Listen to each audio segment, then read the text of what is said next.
Нови 7 полициски службеници ќе бидат изведени пред судија на претходна постапка, осомничени за трагедијата која што се случи во дискотеката на смрт во Кочани.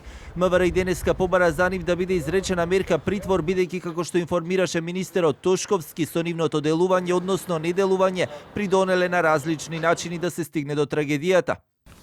Првиот како главен инспектор за сообраќајни работи во одделението за полиција при СВР Штип и вториот како самостоен инспектор за планирање, резервен состав, превенција и справување со кризни состојби, констатирале дека кабарето ги исполнува законските услови во делот на заштита на јавен ред и мир и во делот на сообраќај.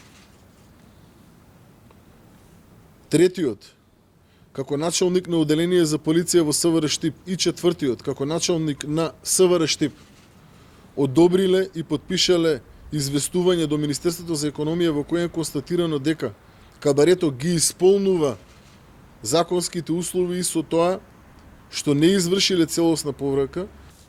Петтиот, како документарист во ПСО на Кочани, изработил телеграма во која не навел точни и целосни податоци дека во и близина на кабарето има пријавени нарушувања на јавен ред и мир и пријавени кривични дела, додека шестиот во својство на заменик командир и седмиот како началник на одделение за внатрешни работи Кочани, иако знаеле истите вака изготвената телеграма ја одобриле и подпишале.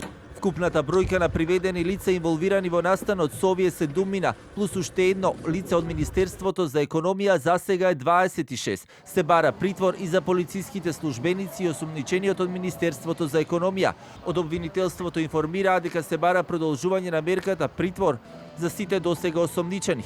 Основното јавно обвинителство Кочани до надлежниот суд достави предлози за продолжување на мерка краткорочен притвор за нови 48 часа за 16 лица досега опфатени со постапката на која оваа мерка им истекува во текот на денот. На уште 2 лица по предлог на обвинителството притворот им е определен во текот на вчерашниот ден и тој се уште трае. Вкупно мерка краткорочен притвор во овој момент е побарана за 18 лица. Она што е познато е дека меѓу приведените е и екс-министерот за економија Крешник Бектеши, кој е спроведен во затворот во Шуто Оризари, а приведени си директорот на Државниот пазарен инспекторат Горан Трајковски, директорот на дирекцијата за заштита и спасување Беким Максути.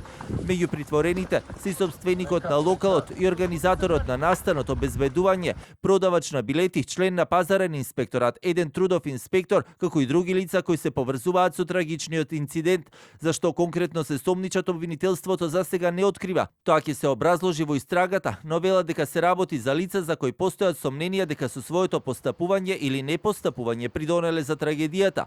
Од обвинителството веќе посочија дека најголем дел од приведените се сомнечат за тешки дела против општа сигурност, а казните можат да се движат од најмалку 3 па се до 20 години.